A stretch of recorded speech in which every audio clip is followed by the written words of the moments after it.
Oh, and okay. This is part 2 that I'm doing on this video. You guys can hear me clearly. And I'll be eating a Pop-Tart. I have warmed it up. It's a brown sugar cinnamon Pop-Tart, one of my favorites.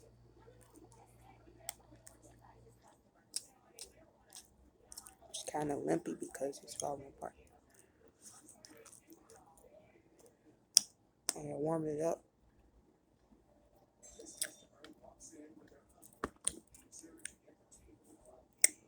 I mean, I don't mind eating a Pop-Tart like it is, but I decided to use the microwave because I wanted something warm.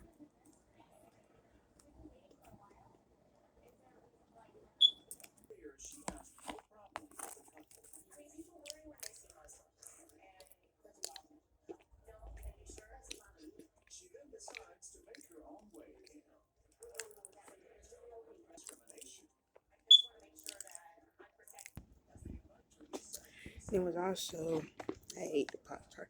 It was also this statue in like Mexico somewhere where it would like falling around people. It was the Snow White statue that some residents in that part of Mexico, they would, witness it walking or coming to life at nighttime.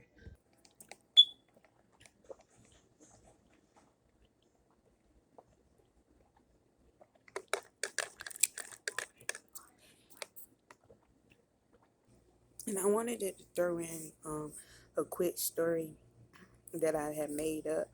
Um, I don't really have like particular names for the characters and all, but I'll just tell the story straight out. And this story is called the Kool-Aid stand, like the lemonade stand, but instead it was selling Kool-Aid out around the summertime.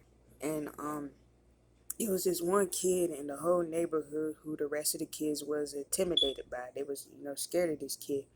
And he was like much bigger than these other kids, like had a lot of weight on him and stuff. And he just knew that his weight and his size would intimidate them.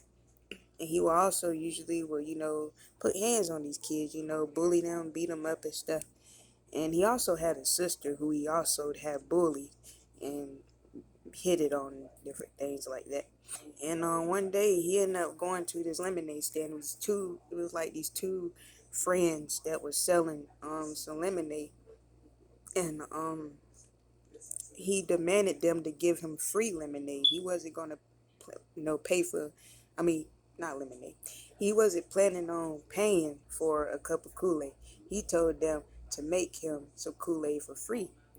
And then on top of that, he told them that they better put it like in like a milk jug, like a jug where he had like a big old thing of Kool-Aid to himself where he had to pay for it. And that's how much of a bully he was. And he also wore glasses. And these two boys, of course, they was intimidated, by him. And then one of the boys went inside and made him up the jug of Kool-Aid. And he took the jug, and went on home with it. But on his way home, he was drinking on that Kool-Aid in the jug, just gulping it down. But when he went inside the house, it was like as soon as he stepped inside, and he was, his stomach started to hurt really bad, and his stomach started to hurt really bad, like rumbling, and he was feeling nauseated. Then on top of that, he was feeling dizzy and different stuff, and he ended up collapsing, hitting the floor. And his sister, she was in there, but she didn't get scared or nothing. She didn't panic. She didn't call for any help. She was actually really calm about it. And I know you will automatically think that that the two boys that gave him the Kool-Aid had poisoned him, but it had nothing to do at all with the two boys. So I want you to figure out, was it the two boys who had killed him, or someone else in the neighborhood who had killed him? But yeah, this boy had died. They had put it off. What was strange is that with his autopsy, and they had put it off as natural causes. Like there was no kind of poison or anything detected inside of him. but he just fell dead, when he got in the house after drinking the Kool-Aid. But it had nothing to do with the Kool-Aid, but it did have to do with somebody else.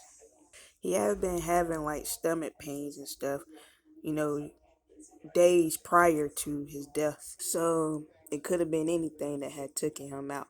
But a certain someone had knew what was going to happen to him, and they wasn't surprised by it at all. But his death did not have nothing to do with the two boys. And it wasn't, getting investigated either. But it was just put off as a natural death. And the kids, once he died, the kids was able to, go back outside and play and do what they want to do. They wasn't feeling intimidated anymore. But back to more stories um, that I had heard offline.